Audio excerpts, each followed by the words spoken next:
बोलना इतना है कि लॉ एंड ऑर्डर खराब नहीं होनी चाहिए। लॉ एंड ऑर्डर सुप्रीम है, पीस को हमेशा बरकरार रखना चाहिए और इसकी जिम्मेदारी पीस को मेंटेन करने की ये 1 in 3 सरकार जो है इनकी जिम्मेदारी है और पुलिस की भी जिम्मेदारी है, हमारी भी जिम्मेदारी है और जनता की भी जिम्मेदारी है। मगर प्राइमरी जिम्मेदारी जो है वो यहाँ की सरकार की है, वो महाराष्ट्र के पीस को मजबूत रखे, उसको बरकरार रखे, ये इनको हम नहीं कहना चाहिए। लेकिन यहाँ पर 144 धारा लगाई कुछ दिन पहले औरंगाबाद में, उसके बाद इस तरह की राजनीतिक रैली को इजाजत दी जाती है।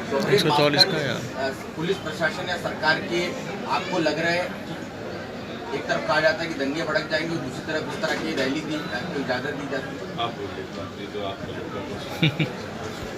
बेसिकली हम तो यही मानते हैं कि शहर के बीचों बीच जो रैली की परमिशन दी गई है उनको कोई ऑब्जेक्शन नहीं था अगर किसी दूसरी जगह के ऊपर बहुत सारे सुझाव आए थे, लेकिन जानबूझकर ये महाराष्ट्र के गृह मंत्रालय और एनसीपी पार्टी की तरफ से ऊपर से आदेश आया है कि ये सांस्कृतिक मंडल के ऊपर है तो ये जगह दी जाए करके। अगर शहर में ये जानते हुए कि ईद का माहौल है, इतने सारे लोग बाजारों के अंदर है, बच्चे हैं, औरतें हैं, सब बाजार के अंदर है, अक्षय मतलब सारे त्योहार का जो है 2 साल के बाद है तो लोग है तो मार्केट के अंदर आए हैं, दुकानदार जो है वो पूरा अपना सामान भर के रखे हुए हैं और ऐसे माहौल के अंदर उन्होंने यहाँ पर परमिशन देना कहीं ना कहीं ये एक ऐसी एक चाल चली जा रही है जिसके अंदर उन्हें कोई फर्क नहीं पड़ता है कि शहर का माहौल खराब हो, जिले का माहौल खराब हो, हमने परमिशन दे दिया तो आओ भाषण दो और आपको क्या करते क्या करते। नहीं, लेकिन आपको लगता क्यों है कि माहौल खराब होगा राज ठाकरे के स्पीच के बाद में? क्या ऐसे मुद्दे उठाएंगे वो कि जो माहौल खराब हो जाएगा? नहीं, देखिए ऐसा नहीं, सरकार की जिम्मेदारी है कि वो न सिर्फ औरंगाबाद, महाराष्ट्र, मध्य प्रदेश में वो पीस को बरकरार रखे, वो उनकी जिम्मेदारी है। उनके परमिशन देना नहीं देना वो उनका प्रोगेटिव, हमारा नहीं है।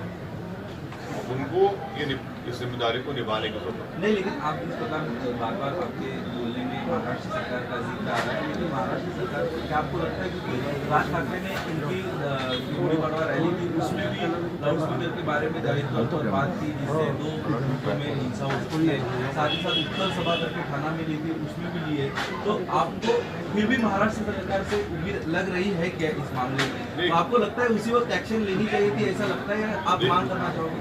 हमारा मानना ये है, हमारा डिमांड ये है कि आप अगर किसी को परमिशन देते हैं तो आपको ये देखना जरूरी है कि जहाँ भी आप परमिशन दे रहे हैं वहाँ पर लॉ एंड ऑर्डर मेंटेन रहे, बीच ऑफ पीस ना, ये उनकी जिम्मेदारी है और हम उम्मीद करते हैं कि वो इस जिम्मेदारी को निभाएंगे। सर, इसमें एक बात देखी गई है कि भाजपा का हिंदुत्व खराब बताने के लिए उनको मुसलमानों पर अटैक करना पड़ा। फिर से बोलिए। भाजपा को उनका हिंदुत्व सही है बताने के लिए उनको मुस्लिम पे अटैक करना पड़ा, फिर बाद में शिवसेना आई, उन्होंने वही नीति दोहराई, अभी मन से भी आकर वही कर दिया। कल जलील साहब से मैंने यही सवाल पूछा था तो उन्होंने बताया कि किसी को अपना हिंदुत्व अगर बताना है सही है तो मुस्लिम कम्युनिटी को पंचिंग बैग बनना पड़ेगा। नहीं, किसी माइका लाल में हिम्मत नहीं है कि हमारे को पंचिंग बैग बना सके। सुनिए आप, लेकिन तीनों ने सुनिए, हम पंचिंग बैग नहीं है, हम इंसान हैं, भारत के नागरिक हैं। अगर कोई ये समझ रहा है कि पंचिंग बैग है तो ये गलत समझ रहे हो। हमारा मानना ये है कि देश की जो पॉलिटिक्स हो रही है उसमें पूरी कोशिश ये हो रही है कि सबसे बड़ा हिंदुत्व की आइडियोलॉजी पर कौन मानने वाला है, तो उसमें कांग्रेस भी रेस में है, भाजपा है, शिवसेना है, आप पार्टी है, एनसीपी है, समाजवादी पार्टी है, सब भी दिखाना चाह रहे हैं कि हिंदुत्व आइडियोलॉजी में हम सबसे आगे हैं। वो कंपटीशन हो रहा है उसका, वो हो रहा है। सर, एक महाराष्ट्र में वाकया हुआ जिसमें नवनीत राणा और जो निर्दलीय सांसद है आपके साथ ही पार्लियामेंट में काम करते हैं उन पर सेडिशन का चार्ज लगा दिया, केवल इतना मेरा दोस्त समझ गया आपका सवाल। सबसे पहली बात तो ये है, अगर मैं और इम्तियाज जलील साहब ये बोल देंगे कि मैं देश के प्रधानमंत्री के घर के सामने जाकर सूर्य यासीन पढ़ूंगा, माने कुरान में चैप्टर है, आप क्या बोलेंगे? बोले हम कॉल करेंगे। आप तो rapid action force, CRPF, BSF लगा के गोली चला देंगे, है ना? वो तो ठीक नहीं है। दूसरी बात ये कि सेडेशन चार्ज लगाना as a student of law, वो चार्ज वो सुप्रीम कोर्ट में बता चुकी है कि उसमें violence has to be followed by violence, और वो बहुत ही सुप्रीम कोर्ट खुद हटाने वाला है, उसको हटा के उसको हियरिंग करने वाला है उसके बारे में। तो सेडेशन चार्ज लगाना मेरे ख्याल से ये लगा दो, डाल दो अंदर, वैसा नहीं। तो सेडेशन के बारे में मेरा मानना है कि सुप्रीम कोर्ट जो उसको अभी देख रहा है वो बिल्कुल सही देख रहा है सुप्रीम कोर्ट, मगर उनका ये कॉल करना, मेरे को कोई ना उनसे मोहब्बत है पॉलिटिकली, ना जिसके घर पे जा रहे थे उनसे मेरे को पॉलिटिकली मोहब्बत है, मगर अगर हर कोई ये बोलेगा कि नहीं मैं आप इम्तियाज जलील घर के सामने मैं करूँगा, तो मेरे घर के सामने क्यों आएंगे भैया? सर आप तो बॉम्बे हाई कोर्ट ने भी जो ऑब्जर्वेशन किया है कि आप एक इलेक्टेड रिप्रेजेंटेटिव हैं, आप पे भी जिम्मेदारी है, आप प्रोटेस्ट करिए, प्रोटेस्ट करने से किसको कौन रोकते हैं आपको? अगर हम और इम्तियाज जलील अब एक कॉल कर देंगे कि जितने बीजेपी के नेताओं के घर है हम जाके वहाँ कुरान पढ़ेंगे, तो रीजनेबल ही है ना ये, तो आप भी उसको देख के करिए। लेकिन सर सेडिशन का चार्ज लगा देना, आप चूंकि नहीं, मैं कोई प्रैक्टिसिंग लॉयर नहीं हूँ, ना मैं कोई लीगल ईगल हूँ, वो तो मगर छोटा मोटा जो लॉ मेरे को मालूम, सेडेशन चार्ज लगाने से प्रूव नहीं होता, क्योंकि मुझ पर भी चंद्रबाबू नायडू 1996 में और 98 में सेडेशन लगाए थे, प्रूव ही नहीं कर सकते, सिवाय इसके कि लगा दिए पेपर में, मीडिया में आप लोग को छाप देते हैं, बट सुप्रीम कोर्ट राइटफुली उसको अभी एग्जामिन कर रहा है। सर महाराष्ट्र के एनसीपी प्रदेशाध्यक्ष जयंत पाटिल उन्होंने कुछ दिनों पहले मीडिया में एक बयान दिया था कि जो माहौल महाराष्ट्र में चल रहा है, इस माहौल में अभी ओवैसी की एंट्री होगी और ये माहौल खराब करने की साजिश चल रही है राज ठाकरे, ओवैसी और या तमाम पार्टी द्वारा। ऐसा है ना, अब उनको ख्वाब में भी मैं आ रहा हूँ तो मैं क्या करूँ? अब वो पहले बता दे कि बीजेपी में कब जाने वाले हो, तो क्या अजित पवार मेरे से पूछ के गए थे वोट लेने? अगर उनकी बात सच है, मैं चैलेंज कर रहा हूँ उनको, अजित पवार मेरे से पूछ के गए थे क्या फडणवीस को तू बन जा मैं बन जाऊँ, तो दोनों जो शादी कर लिए थे थोड़े दिन के लिए, एक दिन के लिए, कुछ घंटे के लिए, मैरिज ऑफ कन्वीनियंस भी नहीं था वो, मेरे से पूछ के करे थे दोनों। ऐसा हो गया माहौल कि अगर मैं आ रहा हूँ बोले तो इनको रात में नींद खराब हो जाती है, तो वो करते बोलते अरे तुम सरकार में है, आप क्या कर रहे? आप सरकार में, आप अपनी जिम्मेदारी निभाओ ना। संजय राउत जब राज ठाकरे की आलोचना करते हैं, उनका कहना है कि राज ठाकरे ये हिंदू ओवैसी है, इस बात को आप इस तरह से देखते हैं? अब देखिए ना, मेरे बाप का नाम ओवैसी है, अब्बा का नाम ओवैसी है, अब संजय राउत ऐसा क्यों बोल रहे मेरे को नहीं मालूम, उनको नहीं बोलना चाहिए, उनको ऐसा नहीं बोलना चाहिए सर। ऐसा नहीं बोलना चाहिए सर ऐसा है ना, संजय राउत तो उस घराने से ताल्लुक है उनका, वो जिम्मेदार आदमी है। अब संजय राउत अगर अपने लीडर के घर का फ्रस्ट्रेशन मेरे पे क्यों निकालते? मेरे को उससे क्या करना है? वो भाई भाई का झगड़ा है ना, तुम बिठा के मिला दो उन लोगों को। अरे ओवैसी ये सब क्या तुम क्या जो तुम बीजेपी के साथ साल जो हनीमून मनाए वो क्या था? मोदी को वोट दो बोले आप 2014 में 19 में, वो क्या था?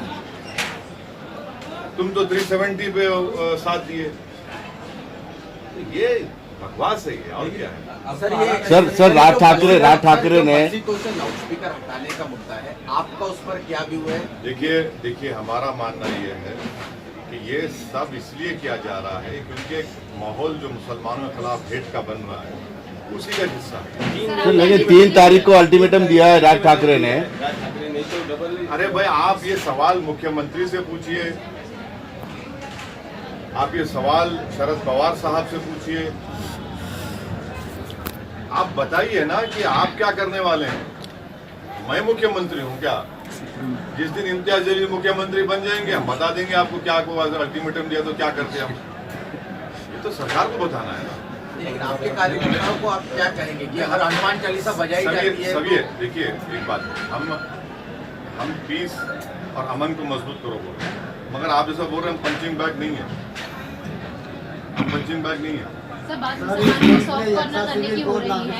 हाँ, बात मुसलमानों की सॉफ्ट कॉर्नर हम बता रहे हैं, सॉफ्ट टारगेट किया जा रहा है। इस बीच में बीजेपी ने एक और एलिगेशन लगाया है कि जो गोरखपुर कांड में जो आबासी है वो आईएसआईएस के लोगों से सोशल मीडिया के जरिए बातचीत करते थे और कई सारे ऐसे प्लान्स को भी वो ऑनलाइन सर्च करते थे। तो ये भी एक मुसलमान व्यक्ति ही क्यों ऐसा ये अब्बासी भी एक मुसलमान व्यक्ति ही है, वो आईएसआईएस से कनेक्टेड था। एक बार दोबारा आज आपको मालूम आज क्या हुआ? कल अयोध्या में क्या हुआ? मुसलमानों की नमाज की टोपी पहनकर मुसलमानों की ही मस्जिद में ले जाकर सुअर का गोश्त फेंके और पकड़े गए। कौन था वो? बजरंग दल के ऑर्गेनाइजेशन से था। कौन थे भाई ये लोग?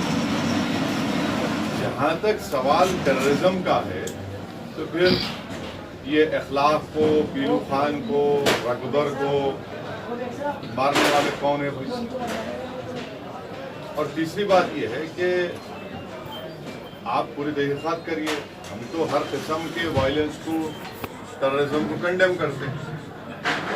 आज ही बेंगलुरु में कर्नाटका में एक साहब जो है मस्जिद में चले गए कल, जहां पर लेडीज मुस्लिम नमाज पढ़ रही थी, कपड़े उतार दिया उनके सामने जाकर और गाली देना शुरू कर दिया। कौन है ये लोग? फिर रेडिकलाइजेशन कौन कर रहा है इनको? मैं शुरू से कह रहा हूँ रेडिकलाइजेशन हो रहा है। और मैं तो मेरे को जब गोली चली, मेरी गाड़ी में गोली चली, तो मैं किसी समाज को ब्लेम नहीं किया। मैं बोला वो रेडिकलाइज क्यों हुआ? आप रेडिकलाइजेशन को रोको ना, उसको रोक लगाइए रेडिकलाइजेशन पे। रेडिकलाइजेशन कोई भी हो रहा है तो रोक लगाइए।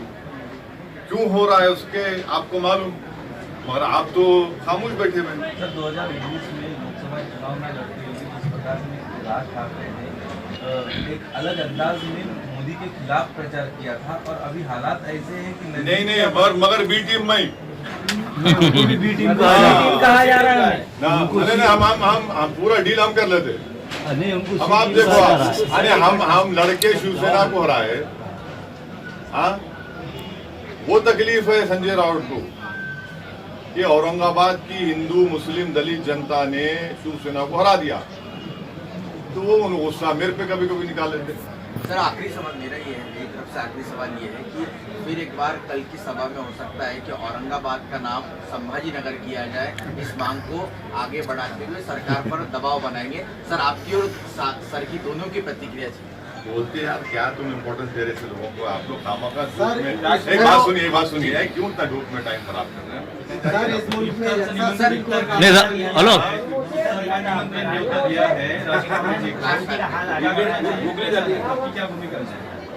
अब वो दावत दे चुके हैं, वो दावत मेजबान आप है, पूछिए मेजबान से। लेकिन वो शादी को गए दूसरे, लेकिन ये दावत उन्होंने ली नहीं। दूसरे शादी को गए लेकिन इनकी दावत ली नहीं उन्होंने। शादी के लिए जाने को राज ठाकरे अच्छा है भाई, अच्छा नहीं आए तो अच्छा।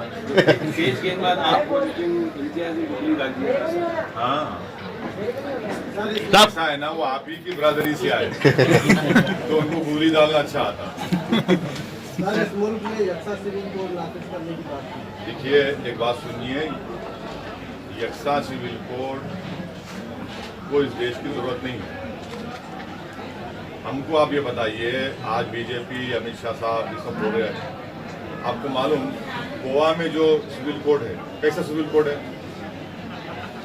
अगर गोवा में कोई हमारा हिंदू भाई शादी करता है और उसकी वाइफ की उम्र 25 और 30 साल की हो जाती है, उसको बेटा नहीं हुआ तो सेकंड मैरिज कर सकता है वो।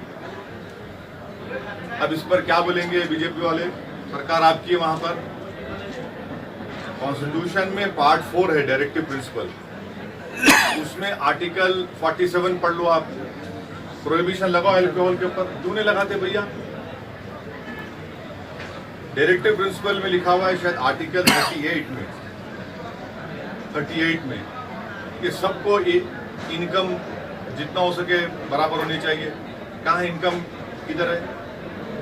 देश की 90% दौलत देश के 10-15 पूंजीपति के पास है। फिर उसी से डायरेक्टिव प्रिंसिपल लिखा हुआ है कि इक्विटेबल डिस्ट्रीब्यूशन ऑफ रिसोर्सेज होना चाहिए। अरे कहाँ है भैया, कहाँ हो रहा है? आप सिर्फ इसके अच्छा हमारे को ये बताइए कि शराब के ऊपर क्यों पाबंदी नहीं याद करते? शराब लगाओ ना पाबंदी, बंद करो शराब। बीजेपी जाना सरकार में आप डायरेक्टिव प्रिंसिपल्स का महात्मा गांधी ने खुद बोला था, जैसा आपने गुजरात में लगाया, चलो वैसा ही थोड़ा बहुत करके लगाओ ना, लगाओ आप जहाँ सरकार में। शराब पे आप नहीं लगाना, बंद नहीं करना चाहते। क्यों बंद नहीं करना चाहते? क्योंकि शाम में 6:30 बजते कि आपको होना, आपको ठंडा होना, आपको नहीं तो आप ढीले पड़ जाते। लगाओ ना, आप लगाओ वो। तो मैं तो उसको गंदी चीज बोलता हूँ। पूरी बुराइयों की जड़ शराब है, जिसकी वजह से भारत में हर साल मेरे ख्याल से 2 या 3 लाख लोग मरते एक्सीडेंट में, आधे ज्यादा तो शराब पी के टक्कर मारते। महिलाओं पर वायलेंस होता, बच्चों पे वायलेंस होता। आप बंद करो ना। आप डायरेक्टिव प्रिंसिपल में लिखा हुआ है, शराब क्यों नहीं बंद करना चाह रही बीजेपी? बंद करो ना, चलो आपके स्टेट में लगा दो, बंद कर दो। आप वहां नहीं बंद करेंगे तो यूनिफॉर्म एंड कॉमन कोड में जमीन आसमान का फर्क है कि दया बागा स्कूल ऑफ थॉट रहेगा, मिताक्षरा स्कूल ऑफ थॉट रहेगा, बताओ हमारे को। और हिंदू अनडिवाइडेड फैमिली में टैक्स रिबेट मुसलमानों को, सिख को, क्रिश्चियन को क्यों नहीं मिलता भाई? ये राइट टू इक्वालिटी का वायलेशन नहीं है। और मेघालय, मिजोरम, नागालैंड में हमने कॉन्स्टिट्यूशन में उनके कल्चर को प्रोटेक्शन करने का वादा किया कॉन्स्टिट्यूशन में, आप उसको निकाल देंगे? हाँ, और मेरा जो कल्चर है मुस्लिम, वो आर्टिकल 26 का प्रोटेक्शन है मेरे को। इकोनॉमी बढ़ गई, कोयला निकालने के लिए आपको पैसेंजर ट्रेन को कैंसिल करना पड़ रहा, आपको अनएम्प्लॉयमेंट बढ़ रहा, महंगाई बढ़ रही, पर आपको फिक्र है यूनिफॉर्म सिविल कोड की। हम इसके खिलाफ है और लॉ कमीशन खुद ये कह दिया कि भारत में यूनिफॉर्म सिविल कोड की जरूरत नहीं। साहब 108 ऑफिसरों ने, रिटायर्ड ऑफिसरों ने पीएम को लेटर दिए, मगर पीएम साहब ने अब तक जवाब दिए नहीं। उसके बारे में आप क्या कहना चाह रहे हैं? पीएम साहब प्रेस कॉन्फ्रेंस नहीं कर रहे 7 साल में, खाली अपने चहितों को बुला के 1-to-1 कर लेते जाए। और लेटर का जवाब दिए नहीं ना अब तक उन्होंने। लेटर का जवाब दिए नहीं अभी तक उन्होंने। हाँ, क्या देंगे उनका जवाब? मुल्क में अक़लियतों पर मज़ालिम बढ़ रहे हैं, बैनुल-अक़वामी सतह पर मुल्क को हज़ीमत उठाना पड़ रही है। ये तो सोचना है ना, तो मुल्क की बरसर इक़्तिदार जमात जो है बीजेपी, उनको सोचना है। वो तो मुसलमानों पे ऐलान जंग कर चुके हैं। सर, कि आपने सुना होगा 3 तारीख को ईद का भी वक्त आ रहा है, और जिस तरह से हम जिक्र कर रहे थे लॉ एंड ऑर्डर का, कि राज ठाकरे द्वारा धमकी भी दी गई है, तो क्या कह सकते हैं कि सरकार ने रेगुलेशंस तो दी हैं, लेकिन ये साफ कहता है कि आप पहले कुछ कर देंगे, उसके बाद हम एक्शन लेंगे। तो क्या सरकार इंतजार कर रही है? हम यही बोल रहे हैं सरकार को, आप परमिशन दिए, आपकी जिम्मेदारी है कि महाराष्ट्र में पीस होना चाहिए। आपकी जिम्मेदारी है, आप उस जिम्मेदारी को निभाइए। आप, हम भी यही चाहते हैं कि महाराष्ट्र में अमन रहे, और इंशाल्लाह अमन रहेगा। अगर कोई धमकी दे रहा है, कोई ये बोल रहा है, तो फिर भाई सरकार बड़ी है या क्या बड़ी है, बताइए ना। योगी सर ने पिछले महीने में एक प्रपोजल दिया था महाविकास आघाड़ी सरकार को कि उन्हें महाविकास आघाड़ी सरकार